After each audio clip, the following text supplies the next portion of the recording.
할렐루야. 여러분, 아까도 인사했지만 여러분 추석 잘 보냈는지 모르겠어요. 내가 보니까 다들 잘 보냈으니까 왔겠죠.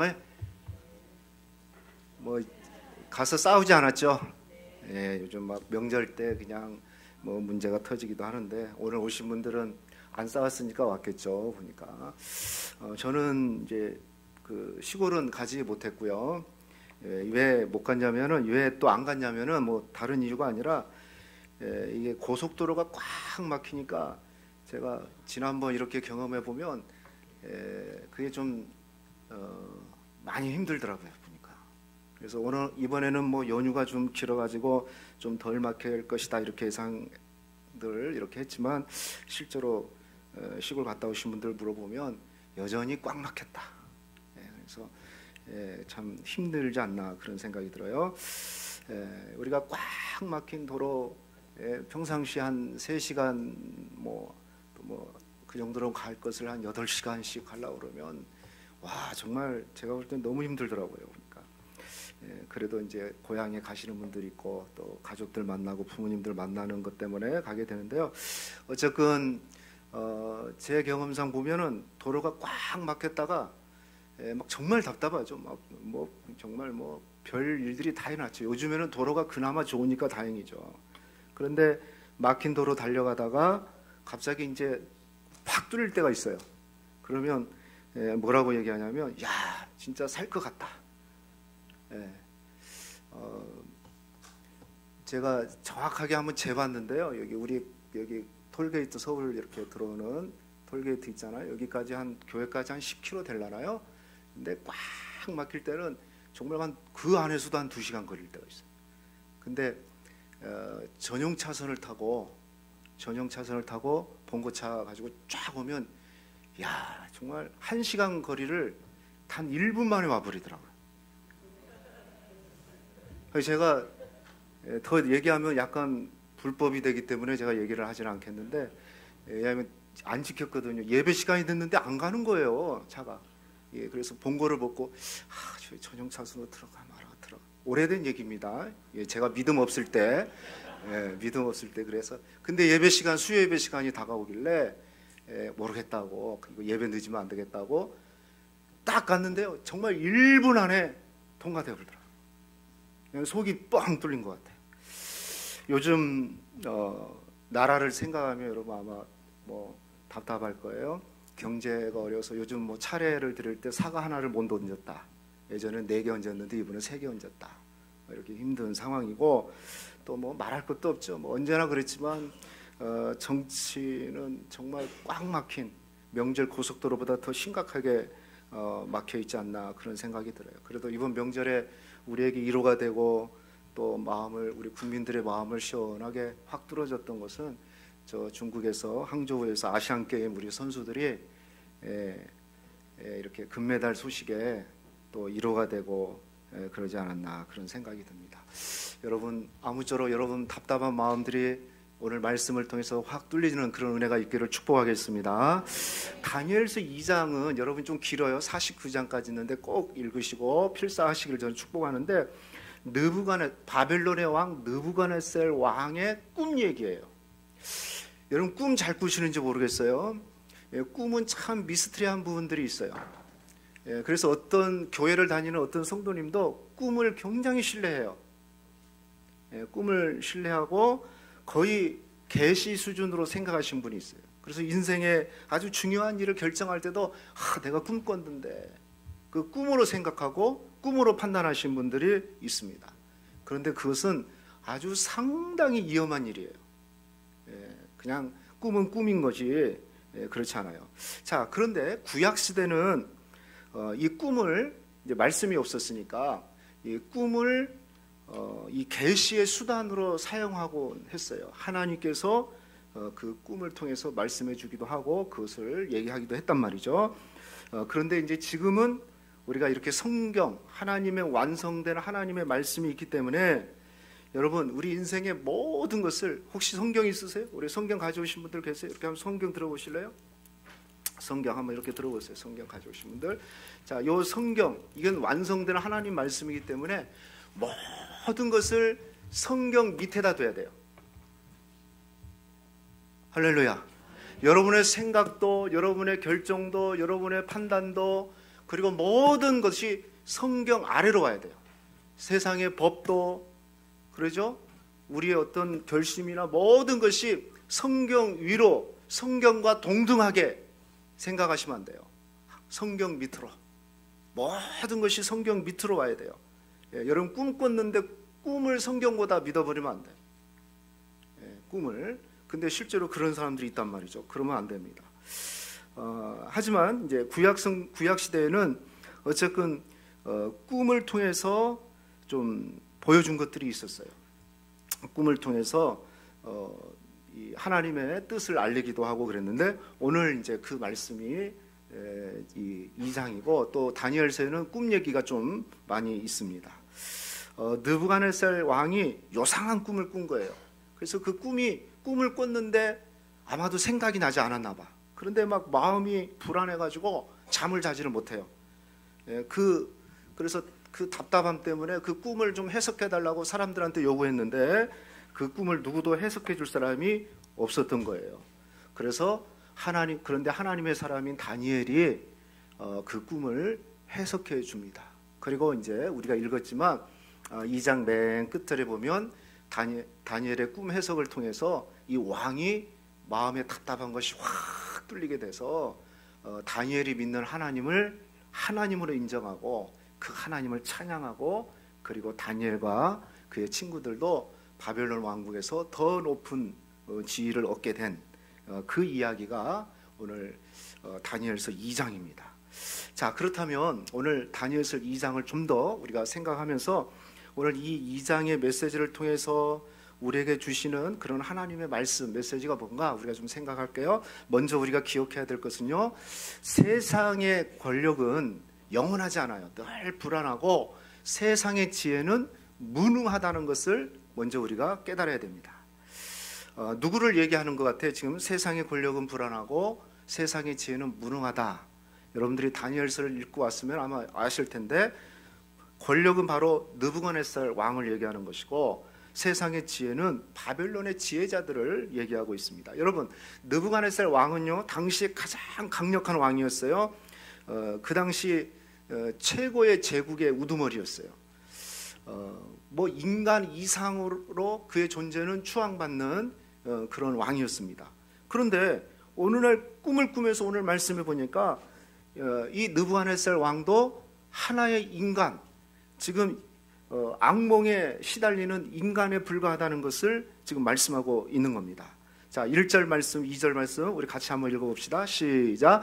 느부갓네살이 다스린 지 2년 되는 해에 느부갓네살이 꿈을 꾸고 그로 말미암아 마음이 번민하여 잠을 이루지 못한지라 왕이 그 꿈을 자기에게 알려주도록 박수와 술객과 점쟁이와 갈대와 술사를 부르라 말하며 그들이 들어와서 왕 앞에 선다 그랬어요. 지금 1절 말씀해 보니까요, 이제 그가 왕이 된 지 2년이 됐을 때 어떤 꿈을 꿨는데 마음이 번민했다는 거예요. 막 불안했어요. 그래가지고 불면증, 잠을 자지 못할 정도로 막 불안해한 겁니다. 안 되겠다 싶어가지고 그 바벨론의 왕궁에 있는, 그리고 전 나라에 있는, 거기 뭐라고 그랬습니까? 박수, 술객, 점쟁이, 술사, 한마디로 과학자들, 학자들, 점쟁이, 심지어 점쟁이들, 이 모든 점순가들까지 다 모아가지고 이 꿈에 대해서 얘기를 해라. 예? 지금 그 명령을 얘기한 겁니다. 예? 그래서 꿈에 대해서, 꿈의 얘기와 그 꿈 내용이 뭔지를 말하고, 그리고 그 꿈을 해석해내라는 거예요. 이게 참 어이없는 얘기죠. 어떤 면에서 보면은 세상에 가장 그 당시에 왕 중에 왕이었어요. 어떤 학자는 지금의 미국 대통령보다 더 막강한 권력을 가지고 있었던 사람이 느부갓네살 왕이다. 그런데 자신이 어느 날 꿈꾼 그 꿈 앞에서는 초라한 불면증 환자에 불과한 모습을 지금 보여주고 있는 겁니다. 그래서 자기 힘으로 해결할 수 없으니까 그 지혜자들을 모아가지고 단도직입적으로 명령을 내린 거예요. 내 꿈의 내용을 말하고, 그리고 해석까지 해내라. 만약에 이것을 해내지 못하면 어떻게 한다고 그랬냐? 5절 말씀해 보니까 이렇게 했어요. 너희가 만일 꿈과 그 해석을 내게 알게 하지 아니하면 너희 몸을 어떻게 한다? 쪼개며 너희 집을 거름더미로 만들어 버리겠다. 이게 말이 되는 얘기가 아니죠. 지금 그러니까 어쨌건 지금 느부갓네살 왕이 지금 난리가 난 거예요. 지금 왕국은 비상 상태가 일어난 겁니다. 문제는 뭐냐? 여러분 보통 꿈을 해몽할 때 보면 꿈 내용을 먼저 얘기하고 그러면 지혜 있는 사람들이 어떻게든지 짜고 맞춰서든지 그 꿈은 이렇다고 얘기를 하는데 이 왕은요 자기가 꿈꾼 것을 잊어먹은 거예요. 그러면서 꿈 내용을 얘기하고 그리고 그 꿈을 해석해내라고 그러는데 누가 이것을 해석하겠어요? 그럴 만한 사람이 없는 거예요. 그러니까 아무리 그 당시에 탁월한 지혜자들이라 할지라도 이것을 알아낼 수가 없는 겁니다. 그래서 이 지혜자들이 왕한테 3번이나 얘기를 해요. 우리가 알 수가 없습니다. 말을 해주시면 꿈 내용을 말해주시면 저희가 알 수 있습니다. 모른다. 알아내라. 모른다. 알아내라. 이 3번 얘기하니까 이제 왕이 화가 난 거예요. 그래서 만약에 이거 안 하면 너희 다 쪼개버릴 것이고 너희 집을 거름덩이로 만들어버릴 것이다. 얘기를 한 거예요. 근데 아무리 생각해도 모르는 거예요, 이것은. 그래서 지혜자들이 결론을 냅니다. 마지막 왕에게 찾아가가지고 11절 말씀 우리 같이 한번 읽어봅시다. 시작. 왕께서 물으신 것은 어려운 일이라 육체와 함께 살지 아니하는 신들 외에는 왕 앞에 그것을 보일 자가 없나이다. 자, 이렇게 얘기했어요. 맞는 얘기지 않습니까? 그런데 상식적으로는 지혜자들 입장에서는 맞는 얘기인데 느부갓네살 입장에서는 이게 안 되는 거예요. 여태껏 그는 자기가 하고 싶은 대로 그 누구의 말도 듣지 않고 자기 뜻대로 자기 말이 법이고 자기 뜻대로 지금까지 다 해왔던 사람이기 때문에 어떤 상식이 통하지 않는 사람이에요. 그래서 이제 격분하게 돼요. 아니 왕이 3번이나 내가 말했으면 노력을 해야지 이것들이 안 된다고 얘기해 하면서 왕이 아주 최후의 명령이 떨어집니다. 그게 12절 말씀이에요. 왕이 이로 말미암아 뭐 했어요? 진노하고 통분하여 바벨론의 모든 지혜자들을 다 어떻게 하라? 죽이라는 거예요. 모든 학자들, 모든 과학자들, 모든 점술가들 다 죽여버려라. 실로 어처구니 없는 일이 일어나는 거죠. 여러분 겉으로 보면은 모든 힘을 가진 거예요. 모든 걸 할 수 있는 그 왕이 꿈 때문에 지금 이런 불안감에 지금 처해 있는 겁니다. 극도의 불안감과 분노 그리고 그의 권력이 결합하면 어떤 일이 지금 일어나는가를 지금 일어나고 있어요. 어느 책에 보니까 그렇다고 그러더라고요. 우리나라도 이 점술가들, 점쟁이들이 많잖아요. 정치인들이 일어나고 뭐 심지어는 뭐 대통령 선거 때 뭐 그런 것도 있고 그렇잖아요. 근데 요즘에 점술가들이 가장 많이 막 일어나는 나라 중에 하나가 북한이래요. 북한에 보면 막 점쟁이. 북한에 점쟁이가 있을까? 있을까요? 없을까요? 당연히 있죠. 근데 의외로 북한에는 그런 것이 없을 것 같지만은 그렇잖아요. 북한에 보면 점쟁이들이 많이 일어나거든요. 왜 그럴까요? 불안하고, 그 불안함이 권력과 묻히니까 미래에 대한 그 불안감 때문에 그런 거예요. 지금 느부갓네살 왕이 딱 지금 그런 모습이에요. 극도의 불안감과 그 분노와 그런데 힘은 있는데 앞으로 미래에 대한 것은 아무것도 알 수가 없으니까 지금 이런 어처구니 없는 이성을 잃은 거의 정신 문제가 심각할 정도로 이런 일이 일어나게 된 겁니다. 여러분 이런 느부갓네살을 통해서 우리가 알 수 있는 것은 뭐냐면 세상의 힘을 가진 자들의 그 중심, 권력을 가진 절대 권력을 가진 자들의 그 중심을 알아볼 수 있어요. 겉으로는 모든 것을 다 가진 것 같고 두려울 것이 없는 것 같고 또 하나님 없이도 살고 앞으로도 나에게는 하나님이 필요 없어 라고 장담하면서 사는 사람들 같지만 정작 자신이 꿈꾼 그 꿈 앞에서 불안해하고 잠 못 자면서 불면증에 시달리는 한낱 초라한 불면증 환자와 같은 그런 모습이 바로 어떤 면에 보면 하나님 없는 이 세상에 자기 중심적으로 사는 사람들의 모습이라고 할 수가 있는 겁니다. 그리고 또 한 사람들을 주목할 것은 바벨론의 지혜자들은 어떻습니까? 여러분 그 당시 바벨론의 지혜자들은 최고의 학자들입니다. 석학들입니다. 연구가들이고 박사들이고 그렇습니다. 그런데 그런 최고의 학문으로 훈련됐지만 그러면서 또 다른 면에서 보면 누가 봐도 부러울 만큼 성공한 사람이라고 할 수가 있습니다. 그런데 그들도 자신의 어떤 이 문제, 자신의 지식으로는 이 문제를 해결할 수 없다는 것을 지금 말하고 있는 거예요. 우리가 바벨론을 지금 움직이고 있는 지식인들이야 이렇게 외쳤지만 정작 자신들의 지식이 얼마나 한계가 있다는 것을 지금 보여주고 있는 겁니다. 제가 언젠가 이 얘기 해드린 것 같아요. 어떤 한 선비와 사공이 강을 건너고 있었어요. 그때 이 선비가 사공에게 묻습니다. 자네는 글을 쓸 줄 아는가? 그랬어요. 그러니까 사공이 대답합니다. 전 모릅니다. 그러자 또 선비가 물었어요. 그럼 당신은 글을 읽을 줄 아는가? 그러니까 또 사공이 뭐라고 하냐면 글을 읽을 줄도 모릅니다. 그랬어요. 그러니까 그 소리를 듣고 선비가 안타까우면서 혀를 치면서 말했어요. 웬 세상에 글도 읽을지 모르고 글도 쓸지도 모르고 그냥 목숨만 붙어있는 사람이구만. 이렇게 비아냥거렸습니다. 자, 그때 배가 갑자기 암초에 걸려가지고 부딪혀가지고 배가 깨지면서 서서히 가라앉기 시작했어요. 이때 사공이 선비에게 묻는 겁니다. 선비님, 헤엄칠 줄 아십니까? 그러니까 선비가 그런 거야. 아니, 난 헤엄칠 줄 모르네. 선비의 대답에 사공이 말합니다. 그럼 선비님은 죽은 목숨이나 다를 바가 없습니다.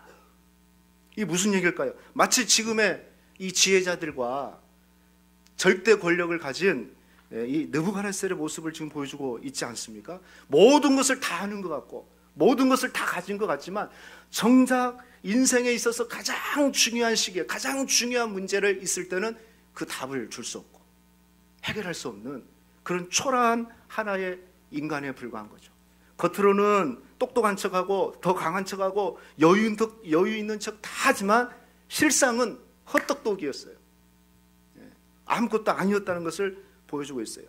그렇습니다. 우리 인생은요 다 가진 것 같지만 복음을 모르면 아무것도 안 가진 거예요. 아무것도 없는 거예요. 반대로 아무것도 우리는 없는 것 같지만 우리 인생의 완전한 답 대신 그 복음을 알면 우리는 다 가진 것과 같다는 겁니다. 오늘 여러분 먼저 우리가 기억해야 합니다. 세상의 겉으로는 화려한 권력 앞에 그 권력은 늘 불안하고 떨고 자신의 인생 문제 앞에서 떨고 그리고 세상의 지혜는 무능하다는 것을 하나님 없는 복음 없는 것은 무능하다는 것을 우리가 꼭 기억하시기를 주님의 이름으로 축원하겠습니다. 두 번째 또 오늘 2장에서 우리가 붙들어야 될 말씀은 하나님의 사람은 위기 중에 더 빛난다는 거예요.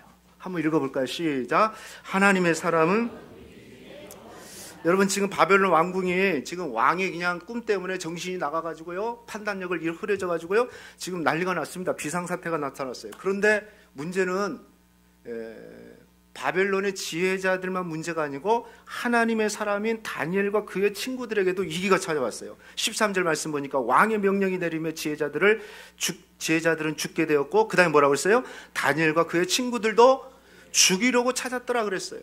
근위대장이 그러니까 그 지금 지혜자들을 잡아서 죽이는 일에 책임을 지고 있는 그 대장이 지금 지혜자들을 다 죽이라는 거예요. 지금 여기 아까 1절 말씀해 보니까 느부갓네살이 왕이 된 지가 2년이 됐기 때문에 이미 다니엘과 그의 친구들은 바벨론 왕궁에서 왕립 학교를 다 졸업한 3년 그 수료를 다 한 사람들이에요. 그러니까 지금 바벨론의 지혜자들에 속해 있는 거예요.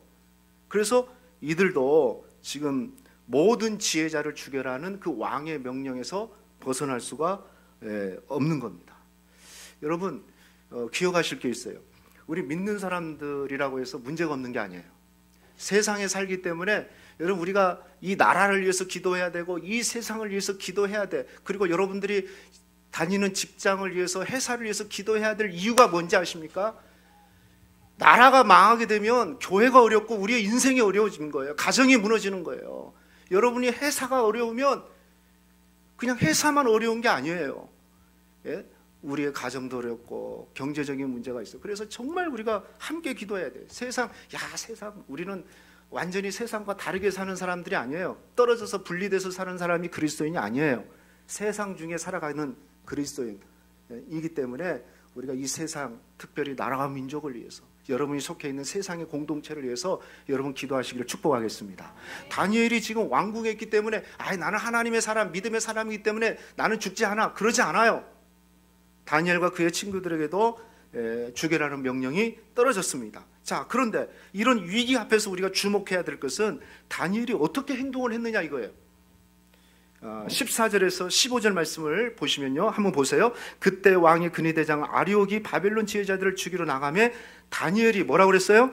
명철하고 슬기로운 말로 왕의 근위대장 아리옥에 물어 이르되, 왕의 명령이 어찌 그리 급하냐, 이렇게 얘기를 해요. 그리고 16절은 같이 읽을까요? 시작. 다니엘이 들어가서 왕께 구하기를 시간을 주시면 왕에게 그 해석을 알려드리라. 제가 빨간 글씨가 참 중요한 거예요. 다니엘은요, 지금 문제가 생겼을 때 아주 명철하고 슬기롭게 지금 접근을 해요.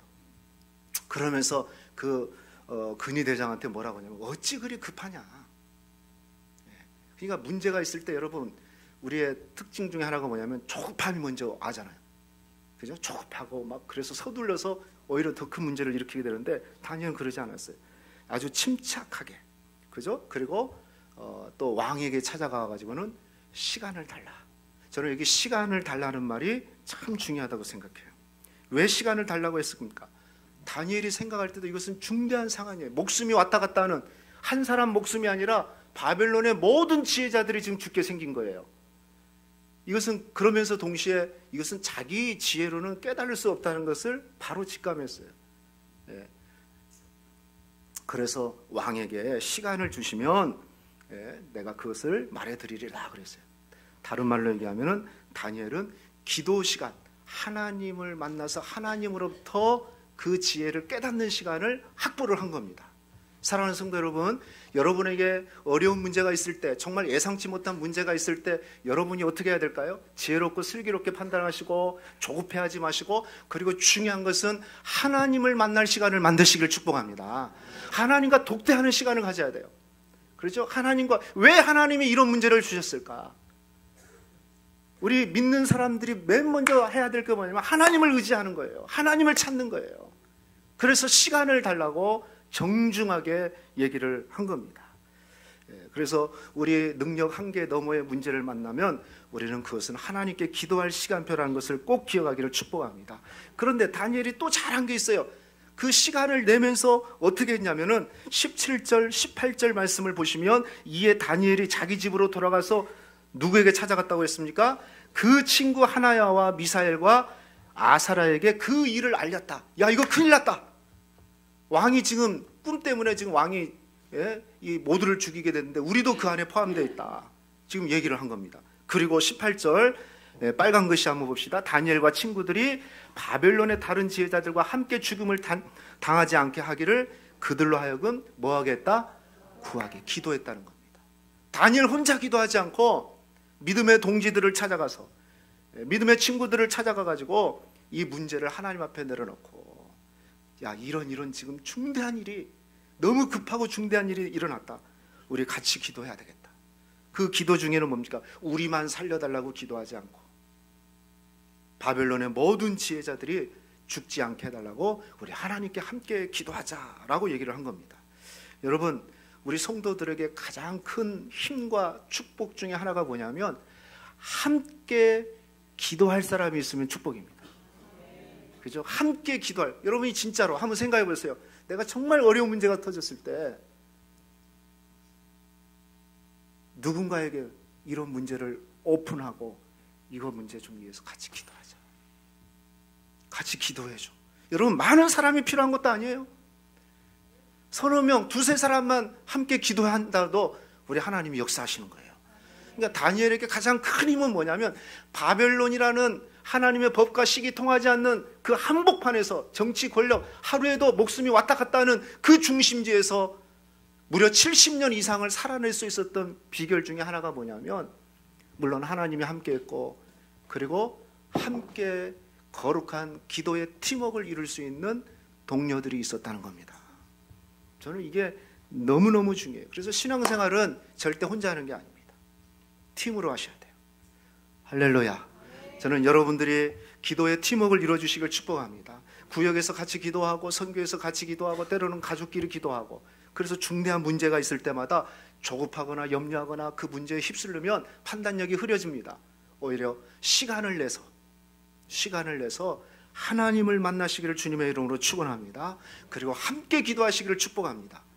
이렇게 함께 기도할 때 19절 말씀해 보니까 하나님이 환상 중에 다니엘에게 나타나서 모든 것을 보이게 해주신 거예요. 이후에 다니엘은 하나님이 보여준 그 꿈을 왕에게 얘기하고 해석을 세밀하게 해줌으로써 문제를 다 해결하게 되는 그런 역사가 일어난 겁니다. 여러분, 이것이 바로 하나님의 사람의 모습인 겁니다. 저는 저와 여러분이 세상 중에서 하나님의 사람으로 사시기를 축복합니다. 하나님의 사람이기 때문에 문제가 없는 것이 아니에요. 문제가 열애되는 것이 아니라 비록 동일한 문제를 경험하지만 그 문제 앞에서 우리는 하나님을 바라보고 하나님과 독대하고 그리고 또 기도의 거룩한 팀워크를 이뤄서 함께 기도할 수 있는 그 힘, 그리고 하나님의 도움을 구하는 그런 하나님의 사람들이 되시기를 축복합니다. 그래서 지금 답답해하고 불안해하고 있는 그 권력자들 세상 앞에 다니엘이 진짜 답을 주는 말씀이 오늘 다니엘서 2장의 말씀인 겁니다. 그래서 우리가 갖고 있는 답을 가지고 다니엘이 꿈을 해석해 주듯이 우리는 그들이 알아듣는 언어로 잘 설명해주고 위로해주고 격려해주고 세워주는 그런 것이 바로 우리 그리스도인들이 해야 될 일이라는 거예요. 그냥 세상에 사니까 세상 더럽다, 나 세상 뭐 한다, 이렇게 세상과 분리되는 삶이 아니에요. 세상 중에 있지만 세상 사람들은 복음을 모르기 때문에, 답이 없기 때문에 꽉 막힌 답답한, 그래서 다른 거 갖고 해결하고 불안해서 떨고 있거든요. 아무리 가진 거 있어도 떨고 있는 존재들이 세상 사람들인데, 인생의 모든 답 바로 예수 그리스도로 여러분 답 주는 그 예수 그리스도를 그들이 알아듣는 언어로 잘 설명해서 위로해주고 그들을 격려해주는, 그게 바로 하나님의 사람이 해야 될 일이라는 겁니다. 이런 하나님의 사람들로 세움받기를 주님의 이름으로 축원합니다. 마지막 세 번째, 그렇다면 우리가 꼭 알아야 될 거, 2장에서 우리는요 무너질, 한번 읽어볼까요? 시작. 무너질 세상 나라를 넘어 영원한 하나님 나라를 바라봐야 된다. 그렇습니다. 무슨 얘기냐면, 그럼 이 다니엘이 느부갓네살 왕이 꿈꾼 것을 얘기하고 그것을 설명해 줬다고 그랬는데, 해석해 줬다고 그랬는데, 그게 과연 뭐냐 이거예요. 여러분이 안 읽어서 잘 모르겠지만 먼저 다니엘은 꿈을 설명하기 전에 28절 말씀해 보니까 오직 은밀한 것을 나타내신 이는 하늘에 계신 하나님이십니다 라고 얘기를 해요. 왕 앞에 서가지고 꿈을 설명하기 전에 왕한테 먼저 선언합니다. 이 모든 것을 왕이시여 가르쳐 주신 이는 내가 아니라 우리 하나님이 하셨습니다. 그래서 왕 이후에 모든 이루어질 일들을 알게 하셨나이다 얘기를 하고 있어요. 이게 무슨 얘기일까요? 지금 바벨론 왕 이후에 이 세상이 이루어질 그런 나라들에 대한 미래적인 예언들을 꿈을 통해서 얘기했다는 겁니다. 구체적으로 꿈 내용이 뭐냐? 32절, 33절 말씀 우리 같이 한번 읽어봅시다. 시작. 그 우상의 머리는 순금이요 가슴과 두 팔은 은이요 배와 넓적다리는 그 종아리는 새요 그 발은 얼마는 새요 얼마는 진흥이었다. 다니엘이 큰 신상을 봤는데요, 그 모양이 좀 특이했어요. 제가 사진을 한번 보여줘 볼게요. 이런 모양이었어요. 머리는 뭐예요? 순금으로 탁 되어져 있고, 그 다음에 또 뭐라고 했어요? 가슴과 두 팔은 은이요 그랬어요. 은. 그 다음에 배와 넓적다리는 뭐다? 녹시요. 노스로 됐어요. 빨간 거 녹스로 됐고, 그 다음에 그 발은 얼마는 새고 얼마는 맨 밑은 진흙으로 된 거예요. 저런 신상을 본 거예요, 꿈에. 예? 자, 저건 무슨 얘기를 하는 거냐면, 바로 앞으로 등장하게 될, 바벨론 이후에 등장하게 될 제국들, 나라들, 세상을 지배하는 나라들의 모습들을 얘기하고 있는 거죠. 한마디로 말하면 세상 나라의 흥망성쇠를 지금 보여주고 있는 그런 말씀이에요. 그냥 머리에서 다시 한번 그림 보여줘봐요. 머리는 금이요, 그 다음에 손과 가슴은 은이요, 그 다음에 배와 넓적다리는 녹수로 됐고, 그 다음에 다리는 철과 진흙으로 섞여 있는 거예요. 저것은 앞으로 이루어질 나라라고 그랬어요. 예를 들면 금은 바벨론을 얘기하는 것이고, 은은 페르시아 제국을 얘기하는 것이고, 그 다음에 놋은 헬라 제국, 그리고 나머지는 로마 제국, 이런 이루어질 세계를 제패했던 제국들의 모습을 보여주고 있는 겁니다. 자, 그런데 좀 특이한 게 있죠. 저 그림을 보면 금부터 해가지고 밑으로 쭉 보니까 점점점 약해져요. 그러니까 무슨 얘기냐면 기초가 굉장히 부실한 거예요. 기초가. 제가 요즘에 이제 거의 일주일에 뭐 한두 번 빼고 이렇게 이제 만보걷기를 좀 하고 있는데, 만보걷기를 아주 상쾌하게 아침 저녁으로 이렇게 하고 있는데요. 걷다 보니까 중요한 걸 깨달았어요. 우리 몸은 다 중요한데 다리가 굉장히 중요하구나. 안 중요합니까? 여러분, 아무리 건강해도 다리가 불편하면 걷지를 못하잖아요. 그렇잖아요. 어디 가지도 못하고. 그런데 저 신상의 모습을 보니까 이 다리가 부실한 거예요. 이것은요, 기초가 부실한 이 세상 제국을 얘기하고 있는 거예요. 언젠가는 무너지는 거예요. 그런데 실제로 그 후에 34절, 35절 말씀에 보니까 이런 말씀이에요. 왕에게 보신즉 손대지 않는 돌이 날아와가지고 그 신상을 쳐서 부숴버리는 거예요. 그리고 뭐라고 그랬습니까? 그 신상, 부서진 신상들이 타작마당겨처럼 싹 흩어져 버리고, 그리고 그 돌은 태산을 이루어 온 세계에 가득했다. 이렇게. 그러니까 결국 세상 나라의 흥망성쇠를 얘기하는데, 그 신상은 완전히 무너지고 뭐가 날아와서요? 손대지 않는 돌이 날아와가지고 그걸 박살내버린 거예요. 그리고 그 돌들이 태산을 이루어서 온 세상에 가득하게 된다. 이건 뭘 의미하는 걸까? 아까 그 신상은 세상의 나라들을 얘기한다면, 여기 손대지 않는 돌과 태산이 된 것은 뭘 얘기할까요? 그 뒤에 얘기를 하고 있어요. 44절 말씀 같이 한번 읽어봅시다. 44절 시작. 여러 왕들의 시대에 하늘의 하나님이 한 나라를 세우려니 이것은 영원히 멸망할 것이요 그 국권이 다른 백성에로 돌아가지 아니할 것이요 도리어 이 모든 나라를 쳐서 멸망시키고 영원히 설 것이다 라고 말씀하고 있어요. 요 얘기가 뭐냐면, 지금 세상 나라는 그냥 박살나는데 하나님이 태산 같은, 그래서 온 세상에 가득한 하늘에 하나님이 세우신 나라를 세우겠다는 그런 말씀인 겁니다. 그래서 많은 학자들이 손대지 않는 돌, 사람의 손에서 움직여지지 않고 다듬어지지 않는 그 돌은 뭘 얘기하냐면 바로 예수 그리스도를 의미하는 거예요. 그 예수 그리스도께서 이 세상의 나라를 다 쳐부수고 다 무너뜨리고 온 세상에 가득한 태산 같은 하나님의 나라, 멸망치 않는 하나님의 나라를 세우겠다는 그런 하나님의 메시지가 이 안에 담겨져 있는 겁니다. 다니엘은 놀랍게도 이것을 환상 중에, 기도 속에서 환상 중에 오실 예수 그리스도를 본 것이고, 그리고 그 예수 그리스도께서 세우실 영원한 하나님 나라를 보게 된 것입니다. 사랑하는 성도 여러분, 이 세상의 나라는 영원하지 않습니다. 여러분, 눈에 보이는 것은 결국 강해 보이고 튼튼해 보이지만 무너질 겁니다. 반드시 무너집니다. 그러면 진짜 영원한 나라가 있어요. 그것은 뭐겠습니까? 우리 주님이 세우신 하나님의 나라가 영원한 겁니다. 그러므로 우리 사랑하는 성도들은 비록 이 땅에 살아가고 있지만 우리는 이 땅 너머에 영원한 하나님 나라를 바라보면서 사는 성도들이 우리 그리스도인이라는 것을 기억하시기를 축복합니다. 이 세상의 모든 걸 바라보고 이 세상의 전부를 본 게 아니에요. 눈에 보이는 게 다가 아니에요. 다니엘은 환상 중에 그것을 보게 된 겁니다. 이 세상 나라는 멸망하고 그러나 영원한 주님이 세우신 그 나라가 있다는 겁니다. 그리고 더 놀라운 것은 저와 여러분은 이미 우리 안에 그 영원한 나라를 누리면서 살아가는 성도들이 바로 그리스도인이라는 것을 기억하시길 축복합니다. 그저 죽어서만 가는 나라가 아니라 그것은 이 세상 너머에 있는 영원한 하나님 나라지만 이미 우리 안에 주께서 오심으로써 하나님 나라를 이루셨다는 겁니다. 그러므로 우리가 이 땅에 살면서도 우리는 하나님 나라를 누리면서 사셔야 돼요. 그것이 그리스도인이에요.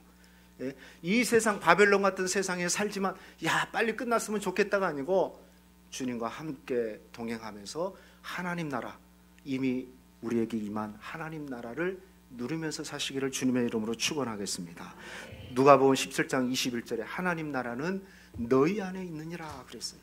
오늘 우리 안에 임하신 그 하나님 나라 예수 그리스도를 통해서 그의 죽으심과 그의 부활을 통해서 우리의 모든 죄와 사망의 권세를 이기시고 완성하신 그 하나님 나라를, 영원히 멸망하지 않는 그 하나님의 나라를 여러분 누리시면서 사시기를 주님의 이름으로 축원하겠습니다.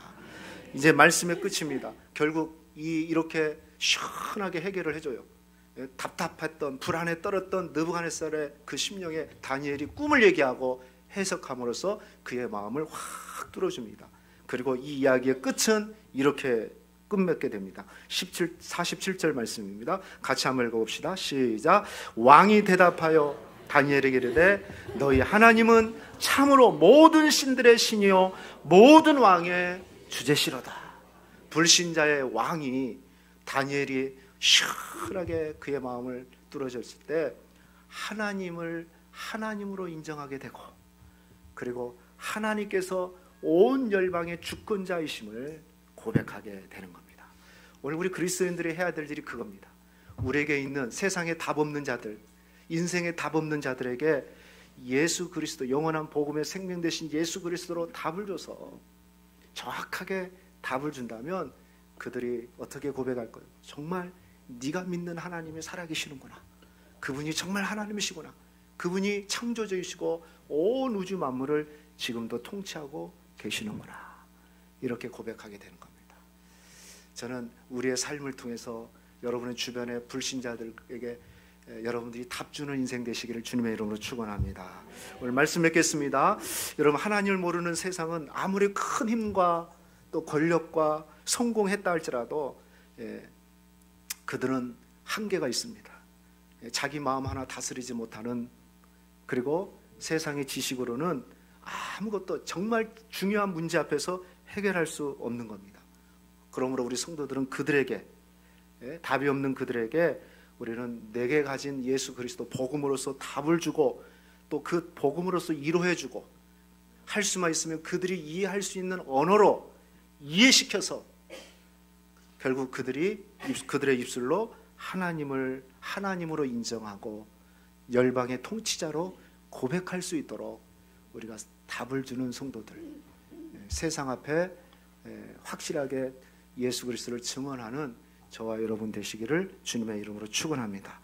꽉 막힌 세상 복음으로 확실하게 답주는 우리 성도들 되시기를 주님의 이름으로 축원하겠습니다.